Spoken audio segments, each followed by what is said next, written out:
bom dia. Está começando agora o Manhã Melhor, o seu café da manhã na tela da Record News. E a partir de agora, vamos juntos falar sobre saúde, bem-estar, qualidade de vida e dos cuidados que fazem a diferença no seu dia a dia. Eu sou o Gui Moreira e é um prazer ter a sua companhia. Estamos também em tempo real pelas plataformas digitais. A saúde da criança começa muito antes do aparecimento de qualquer doença. Para falar sobre esse assunto, eu recebo aqui no Manhã Melhor o médico pediatra, especialista em pediatria comunitária, Dr. Luiz Alberto Bonilha. Doutor, bom dia, seja bem-vindo. Bom dia, Gui. Bom dia, telespectadores. É uma honra estar aqui no Agosto Dourado, que é o mês que celebra a amamentação, para falar justamente de puericultura. Doutor, sobre isso, responde pra gente então, o que é a puericultura? Gui, a puericultura é a consulta de rotina da criança. Mas eu gosto de falar que é a parte das ciências médicas que trata de cultivar a saúde das crianças para que elas se tornem adultos saudáveis. A puericultura ela começa na gestação. A partir de 28 semanas de gestação, o pediatra faz a primeira consulta. E até sabe quanto? Até os 19 anos. É mesmo? Até o final da adolescência. Então, envolve todo esse período, né? Sim, a consulta de puericultura trata de diversos temas. Agora, doutor, com que frequência a criança deve passar por consultas de puericultura? Olha, a frequência das consultas de puericultura acompanha o ritmo de crescimento. Então, nos primeiros 6 meses é mensal, depois bimestral, trimestral, semestral, até na adolescência que ela pode ser anual, embora se tiver situações como obesidade, alguma alteração de puberdade, alguma questão psicológica, isso vai ter que se tornar mais frequente também. A questão de alguns distúrbios alimentares também, tudo é tratado nesse período? Tudo é tratado, desde o nascimento até os 19 anos. Doutor, e o que a pediatria avalia durante essas consultas? Uma boa consulta de puericultura, Gui, ela trata de peso, altura, desenvolvimento, vacinação, amamentação, alimentação, rotina do sono, prevenção de acidentes e a vigilância de que a criança não está sofrendo nenhum tipo de violência doméstica. Que é muito importante também avaliar essa questão, né, doutor? Importantíssimo. E, doutor, a puericultura também ajuda a detectar crianças que têm dificuldade aí no desenvolvimento? Esse é um dos principais objetivos da puericultura. Desde o nascimento, perceber atraso de desenvolvimento. Mas não é só nos bebês pequenos. Na própria adolescência, problemas de aprendizado, problemas de desenvolvimento de linguagem, o pediatra deve acompanhar isso. Hoje, no comecinho da vida, nós já temos alguns sinais para desconfiar, por exemplo, do transtorno do espectro autista e dar os devidos encaminhamentos para que a criança possa receber as terapias mais precoce possível e ter um desenvolvimento praticamente normal. E hoje quais são esses sinais, doutor? Conta pra gente. Olha, são vários sinais, mas, por exemplo, a criança que não olha, na mãe, criança que tem um atraso na fala, criança que pode ter um atraso na parte motora, uma criança que tem principalmente dificuldade de interação, pode ter movimentos repetitivos também, e aí você usa alguns tipos de questionário para poder então chegar a uma suspeita e fazer o encaminhamento para o especialista. E o normal é a criança falar com que idade, doutor? Olha, muito boa pergunta. Normalmente a criança começa a falar em torno de 1 ano, mas com 1 ano e meio a criança já deve falar pelo menos 6 palavrinhas e com 2 anos ela deve formar sua primeira frase. Por exemplo, mamar, mimi, que eles gostam de falar, Sim. Mamar e dormir. E os pais devem ficar atentos então, Os pais que devem relatar isso ao médico pediatra, doutor? Sem dúvida, os pais e muitas vezes os cuidadores, a escola, devem sempre ser muito valorizados pelo pediatra. São eles que têm a sensibilidade de trazer. E nós nunca devemos subestimar nada que é trazido, Gui. Doutor, para finalizar, responde pra gente qual a importância da puericultura nos primeiros anos de vida? Ô Gui, em 1802, William Wordsworth, um poeta, ele escreveu que a criança é o pai do homem. Então a importância da puericultura não é só nos primeiros anos de vida. Prevenir problemas como a obesidade, as doenças através da vacinação e outros distúrbios vai ter uma marca na vida inteira do indivíduo. E hoje a gente reconhece, por exemplo, que a amamentação protege até o envelhecimento saudável. Então realmente é para toda a vida. Quem tem o hábito de levar os filhos só no pronto-socorro, tem que mudar isso o quanto antes e ter um pediatra realmente para chamar de seu. E hoje a vacinação também é muito importante, né, doutor? Tem pais que ainda resistem, né, um pouco com relação a essa questão, né? Quando eu me formei há 30 anos, a gente tinha acabado com o sarampo. E agora a gente está com uma epidemia de sarampo de novo por conta de falha vacinal. Então, realmente, a puericultura está mais atual do que nunca. E é muito importante. Doutor, ótimas informações. Muito obrigado pela sua participação aqui no Manhã Melhor. Eu que agradeço. Obrigado. As canetas emagrecedoras ganharam popularidade, mas um tema importante ainda gera dúvidas: a relação entre esses medicamentos e os métodos contraceptivos. Vamos entender melhor com a médica ginecologista, a doutora Helena Segalotto. Olá, Gui Moreira. Olá para você que me acompanha aqui. Como médica ginecologista, recebo diariamente mulheres que chegam ao consultório em uso das canetas emagrecedoras em idade fértil. Com esse aumento do uso das substâncias como a semaglutida e a tirzepatida, mais conhecidas como Ozempic e Mounjaro, para o tratamento da obesidade e diabetes tipo 2, temos que falar da necessidade da contracepção adequada para evitar uma gestação não planejada e, principalmente, em uso de um medicamento com segurança desconhecida para ser usado durante a gravidez. A perda de peso associada ao tratamento e a melhora do perfil metabólico nas mulheres que previamente não estavam ovulando podem fazer com que elas retornem à ovulação regular, aumentando a fertilidade. Então, a contracepção se faz necessária durante o uso dessas medicações. A contracepção oral não é indicada. Os estudos mostraram redução da concentração dos contraceptivos orais no organismo com o uso do Mounjaro e doses altas do Ozempic. Diante disso, os contraceptivos reversíveis de longa duração, chamados de LARCs, assumem um papel de destaque como estratégia eficaz, segura e prática. Eles incluem os DIUs não hormonais, os DIUs hormonais e o implante de progesterona. São métodos altamente eficazes, com taxas de falhas comparáveis à laqueadura tubária, porém totalmente reversíveis. Como outras opções de contracepção, nós temos o adesivo, o anel vaginal e os contraceptivos injetáveis. Por isso, a consulta ginecológica é importante antes de iniciar o uso dessas medicações, para avaliar a necessidade de contracepção, orientar sobre o possível aumento da fertilidade, os riscos do contraceptivo oral e escolher o método mais adequado para cada mulher. Outros medicamentos orais também podem sofrer alterações na absorção e na concentração no organismo. Então, não usem essas substâncias sem acompanhamento médico. Me acompanhe aqui para mais conteúdos e me siga nas redes sociais para mais informações relevantes. Um abraço e até o próximo programa. Ajustes na alimentação, hidratação, medicamentos e alguns cuidados podem ajudar no tratamento de uma condição séria. Saiba o que é com a médica cirurgiã e proctologista, a doutora Mariana Abrão. Olá, Gui Moreira. Olá para você que me acompanha aqui.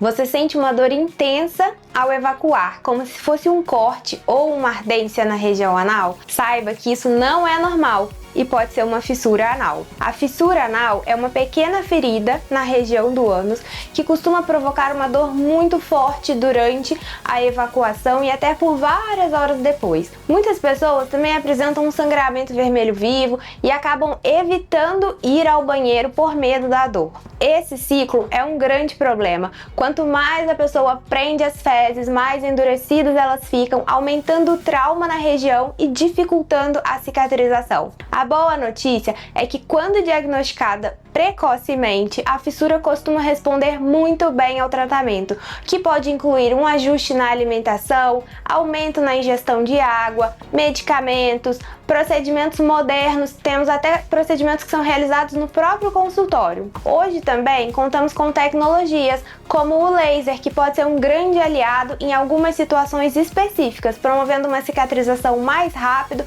e uma recuperação melhor, mas sempre após uma avaliação médica. O mais importante é entender que sentir dor para evacuar nunca deve ser considerado normal. Quanto antes você procurar um especialista, maiores são as chances de resolver o seu problema sem precisar de cirurgias mais complexas. E hoje a nossa conversa termina aqui. Continue sempre contando comigo, acesse as minhas redes sociais e até o nosso próximo encontro.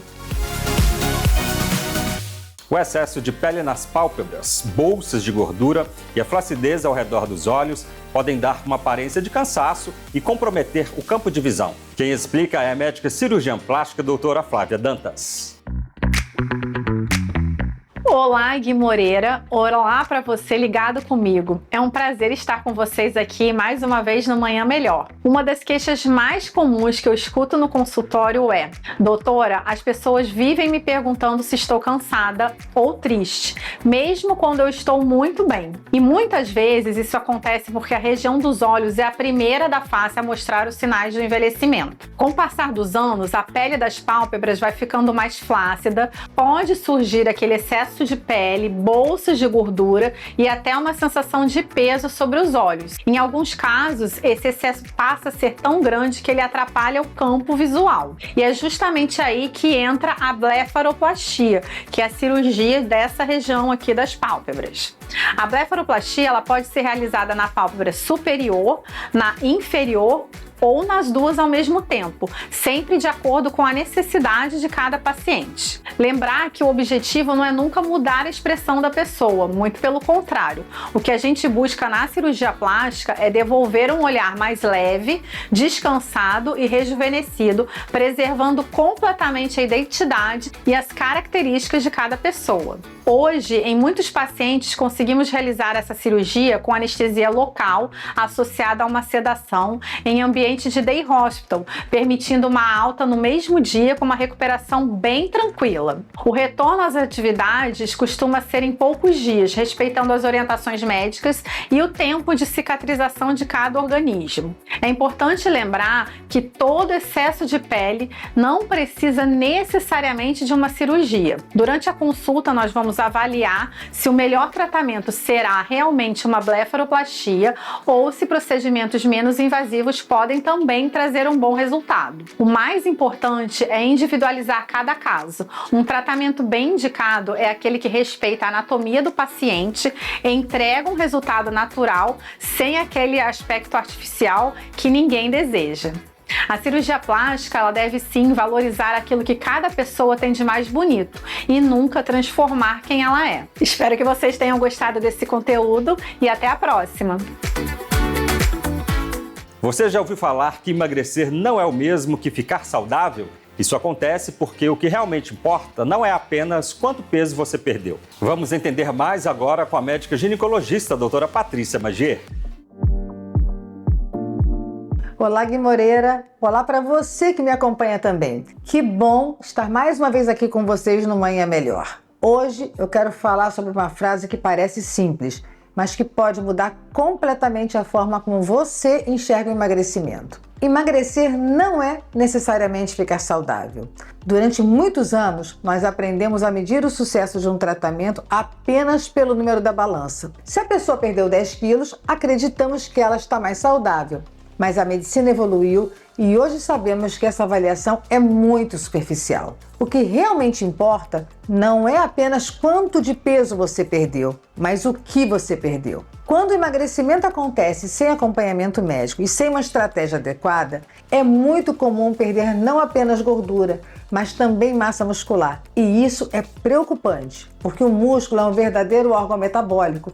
Ele mantém o metabolismo ativo, protege os ossos, melhora o controle da glicemia, reduz processos inflamatórios e dá autonomia para o nosso corpo. Por isso hoje falamos muito mais em composição corporal do que apenas em perda de peso. O objetivo é reduzir a gordura, principalmente a gordura visceral, preservando a sua massa muscular. E isso não depende apenas de uma medicação. O tratamento precisa ser baseado em pilares fundamentais: alimentação, atividade física, um sono de qualidade, correção de deficiências nutricionais e principalmente uma avaliação do equilíbrio hormonal que influencia diretamente o metabolismo, a disposição e a composição corporal. O verdadeiro emagrecimento saudável acontece quando todos esses fatores trabalham juntos.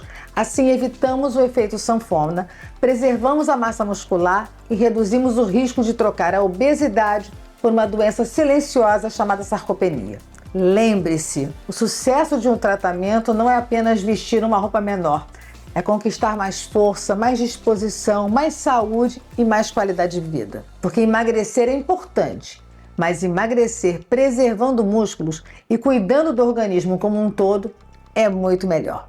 Um grande abraço e até o nosso próximo encontro aqui no Manhã Melhor.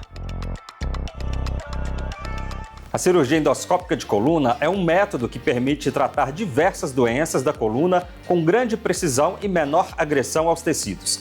Quem traz as informações agora é o médico neurocirurgião Dr. Horácio Marenco. Olá, Gui Moreira. Olá para todos vocês que me acompanham aqui no programa. Como médico neurocirurgião, que há anos pratica diversas cirurgias de coluna, eu vi a chegada da cirurgia endoscópica da coluna lombar como uma das maiores evoluções da cirurgia minimamente invasiva. Utilizando uma câmera de alta definição e instrumentos específicos, introduzidos por um pequeno acesso, hoje em dia é possível tratar diversas doenças da coluna com grande precisão e menor agressão aos tecidos. Uma das principais vantagens da técnica é a pequena incisão, que resulta numa cicatriz discreta e um dano significativamente menor à musculatura e às demais estruturas da coluna. Como resultado, eu vejo que os meus pacientes sentem menos dor no pós-operatório, se recuperam mais rápido e retornam mais cedo às suas atividades de rotina. Outro benefício importante é a menor incidência de infecção nas cirurgias. Isso está relacionado ao acesso cirúrgico pequeno, com menor exposição de tecidos e a infusão contínua de soro fisiológico sob pressão que mantém o campo cirúrgico bastante limpo. Além disso, quando realizada por um cirurgião bem treinado, a cirurgia endoscópica é bastante rápida e produz um sangramento reduzido. Isso resulta em menor necessidade de internações hospitalares longas e de transfusão sanguínea. A precisão da técnica é outro diferencial que eu gosto muito. Oferece excelente visualização das estruturas neurais, permitindo uma descompressão eficaz e com preservação máxima das estruturas de sustentação da coluna vertebral. Em muitos casos, isso reduz a necessidade de cirurgias mais extensas e também da necessidade de implantes de parafuso de fixação na coluna. A cirurgia endoscópica também amplia as possibilidades de tratamento para os pacientes obesos. Como o acesso cirúrgico é pequeno e percutâneo, não depende da espessura da camada de gordura subcutânea, que é uma das grandes dificuldades técnicas encontradas nas cirurgias abertas. Isso é praticamente eliminado na técnica endoscópica, fazendo com que a cirurgia nessas pessoas seja mais eficiente, menos dolorosa e com uma cicatriz muito discreta. Neste modelo de simulação, podemos observar a introdução do endoscópio através do forame lateral da coluna lombar, para ter acesso direto à hérnia de disco, sem provocar praticamente nenhuma lesão nos tecidos em volta da coluna. Pelo canal de trabalho do endoscópio, são inseridos os instrumentos cirúrgicos, que permitem realizar a remoção da hérnia de disco e a descompressão das estruturas nervosas, com precisão e preservando ao máximo as outras estruturas da coluna. Esse é o princípio da cirurgia endoscópica de coluna: tratar a causa da dor com máxima eficácia e mínima agressão ao paciente. Se você ficou interessado neste assunto, acesse as minhas redes sociais para mais informações. Até o próximo encontro. Quando pensamos em planejamento financeiro, lembramos de investimentos, aposentadoria e reserva de emergência, mas existe um ponto que muita gente esquece: a proteção do patrimônio. Fique atento às dicas da gestora patrimonial e de riscos, advogada Roberta Franco. Olá, Gui! Olá para você que nos acompanha. Nos últimos dias, vimos uma forte tempestade atingir Ribeirão Preto, no estado de São Paulo, com ventos intensos, queda de árvores, destelhamentos, interrupção de energia e centenas de ocorrências atendidas pela Defesa Civil. Situações como essa nos lembram que eventos climáticos extremos deixaram de ser exceção e passaram a fazer parte da nossa realidade. Além disso, especialistas e órgãos públicos já estão alertando para os impactos do El Niño, que tende a intensificar tanto as chuvas quanto períodos de seca e incêndio em diversas regiões do país, aumentando os riscos para residências e empresas também. Diante desse cenário, existe uma pergunta muito importante: Será que o nosso patrimônio realmente está protegido? Isso vale tanto para a nossa residência, quanto também para uma empresa ou mesmo um condomínio. Quando nós falamos em planejamento financeiro, normalmente pensamos em economizar, em investir e construir um patrimônio. Mas existe um aspecto igualmente muito importante, que é proteger aquilo que nós levamos anos para conquistar. E é justamente aí que entra o seguro patrimonial. Muitas pessoas não sabem, mas a cobertura contra incêndio é a garantia básica dos seguros patrimoniais, sejam eles residenciais, empresariais, de consultórios, clínicas, hospitais e condomínios. A partir dela, são incluídas as demais coberturas, sempre de acordo com o risco específico de cada patrimônio. E essa proteção ela vai muito além do incêndio. Dependendo da apólice, ela pode abranger vendavais, tempestades, queda de raio, danos elétricos, alagamento, quebra de vidros, até mesmo queda de aeronaves, roubo, responsabilidade civil e diversos serviços de assistência, como eletricista, encanador e chaveiro. Existe ainda um benefício pouco conhecido. Se o imóvel ficar temporariamente inabitável em decorrência de um sinistro coberto, algumas apólices podem garantir até mesmo o pagamento do aluguel durante esse período, reduzindo significativamente o impacto financeiro para a família. Já nas empresas e nos estabelecimentos de saúde, um evento inesperado pode significar até mesmo a interrupção das atividades, gerando ali prejuízos financeiros e até mesmo a paralisação dos atendimentos. E aí nós temos a proteção patrimonial também na continuidade do negócio e segurança para colaboradores, pacientes e clientes. Infelizmente, apenas uma pequena parcela das residências aqui no Brasil possui o seguro residencial. Isso significa que milhões de famílias, além de inúmeras empresas e estabelecimentos de saúde, permanecem expostos a prejuízos que podem comprometer anos de trabalho e de uma construção do patrimônio. Por isso, o seguro ele não deve ser escolhido apenas pelo menor preço.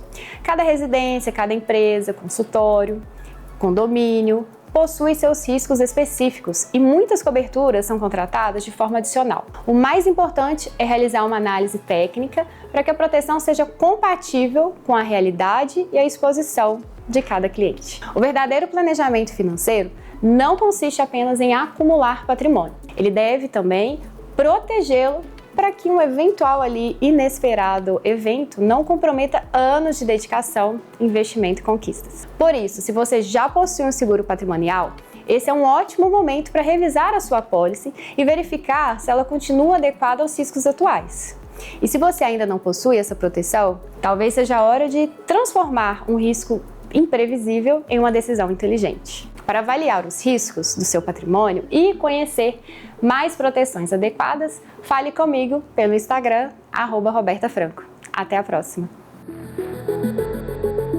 E agora vamos falar sobre menopausa. Quem traz as informações é a doutora Emanuela Paiva, médica ginecologista. Doutora, bom dia, seja bem-vinda. Bom dia, Gui, muito obrigada. Estou muito feliz com o convite de estar aqui no Manhã Melhor. Doutora, responde pra gente, quando a reposição hormonal é indicada na menopausa? Então, a reposição hormonal é indicada para aquelas mulheres acima dos 40 anos de idade que estejam aí apresentando uma irregularidade menstrual, ou seja, aqueles ciclos que antecipam ou que atrasam, ou até mesmo meses sem menstruar, concomitante aí associado àqueles famosos sintomas, né, que alteram muito a qualidade de vida das mulheres, como fogachos, aquelas ondas de calor, insônia. As mulheres assim não conseguem ter uma noite de sono bem dormida, né? Irritabilidade, cansaço, falta de disposição, queda aí no desejo sexual. Além disso, também é recomendada para aquelas mulheres com menopausa precoce, uma insuficiência ovariana prematura abaixo aí dos 40 anos de idade, desde que não hajam contraindicações. Agora conta pra gente quais são os benefícios da reposição hormonal. Então, a reposição hormonal, quando ela é bem indicada, ela traz aí benefícios significativos para a vida das mulheres, né? Como, por exemplo, melhoras nessas ondas de calor, um sono que vai ser revitalizante, essa mulher vai dormir melhor, vai acordar mais disposta, melhorando até mesmo a cognição dela, né, no dia a dia, volta aí o retorno dos desejos sexuais. Se sente mais jovem. Se sente mais jovem. Eu falo que a mulher que ela... Na primeira consulta ela vem de um jeito e no retorno, após o início da reposição, ela já volta com luz, com brilho, né? Mais animada, tudo isso traz de volta. Além disso, a gente tem uma coisa muito importante que é a prevenção de perda de massa óssea nessa mulher que faz a reposição. Doutora, fazer a reposição hormonal, né? Mulheres que fazem a reposição hormonal, tem algum efeito colateral significativo ou não? Então, a reposição hormonal, ela tem sim seus efeitos colaterais, Gui, mas aí a gente tem que avaliar os riscos e os benefícios, né? Então, por isso é muito importante passar na consulta ginecológica, avaliar se essa mulher, ela é ou não uma candidata para a reposição hormonal, se ela tem os fatores de risco, né, que são contraindicações, mas com certeza o risco vai ser muito menor do que os benefícios. Então vale a pena. Vale a pena, com certeza. Agora, doutora, como essa mulher vai começar, né, essa terapia? Então, Gui, o primeiro passo é passar numa consulta ginecológica. Nessa primeira consulta, nós vamos conseguir avaliar essa mulher como um todo, né? Quais são os sintomas que mais estão incomodando, né? Quais são os fatores de risco que essa mulher apresenta, né? Se ela pode ou não fazer a reposição hormonal, qual é o histórico de saúde dela, se ela tem comorbidades, pressão alta, diabetes, se ela é tabagista, etilista. Então, todos esses fatores são essenciais antes de iniciar a reposição hormonal. Além disso, a gente necessita aí solicitar alguns exames para avaliar, né, a condição de vida dessa mulher nessa fase. Então, os exames são super importantes. Essenciais nessa fase para a gente até abordar a questão das contraindicações, se ela tem riscos, fatores de riscos ou não. E aí a gente consegue avaliar também através desses exames. Doutora, conta pra gente o tamanho da importância que é ter um acompanhamento, né, de uma médica ginecologista. Sem dúvidas, o acompanhamento com o ginecologista, ele é essencial, né? Até porque o tratamento, ele não é realizado de forma igual para todas as mulheres. Então, após o início da reposição hormonal, é essencial esse acompanhamento para a gente, caso seja necessário, fazer ajustes de dose, monitorar resultados e também fazer aqueles exames preventivos de forma mais regular do que a mulher já fazia anteriormente. Então, a gente precisa ter uma atenção maior na saúde dessa mulher após o início da reposição hormonal. Doutora, conta pra gente quais são os riscos, né, da automedicação. Então, Gui, a automedicação, ela pode sim trazer sérios efeitos, né, para a saúde dessa mulher. Então, nem toda mulher pode fazer a reposição hormonal. Geralmente, às vezes, chega aquela mulher que conta: doutora, comecei o gelzinho que a minha amiga estava usando e tudo mais, a minha amiga se deu super bem, mas pode ser que você tenha contraindicações que a sua amiga não tem. Então, ser avaliado, né, Gui, de forma individual, personalizada, né, para o seu corpo, para os seus fatores de risco, se você tem ou não, tudo isso tira você do risco, né, da automedicação. Exatamente. Agora, doutora, quais são as formas, né, de fazer essa reposição hormonal? Então, Gui, hoje em dia nós temos aí um avanço muito grande, né, nas tecnologias, temos mais segurança no uso dessas medicações. Então, temos de opção o gel transdérmico, os adesivos, implantes subdérmicos. Tudo isso vai ajudar aí com mais segurança na reposição hormonal dessa mulher. E aquele mito de que reposição hormonal causa câncer? Então, Gui, esse é um dos maiores mitos que a gente tem hoje, né, na saúde da mulher. A reposição hormonal, ela não deve ser tratada como uma grande vilã, né? Hoje em dia, os estudos científicos, eles nos mostram a segurança de ser realizada aí uma reposição hormonal de forma eficaz para aquelas mulheres que não possuem fatores de risco e contraindicações. Muito bom, doutora. Ótimas informações. Muito obrigado pela sua participação aqui no Manhã Melhor. Eu que agradeço, Gui. O Manhã Melhor de hoje vai ficando por aqui. Muito obrigado pela sua companhia e audiência em todo o país aqui pela Record News. Para rever nossas edições, escaneie o QR Code que está na tela. Manhã Melhor, os grandes especialistas passam por aqui e a gente se vê na próxima semana. Até lá!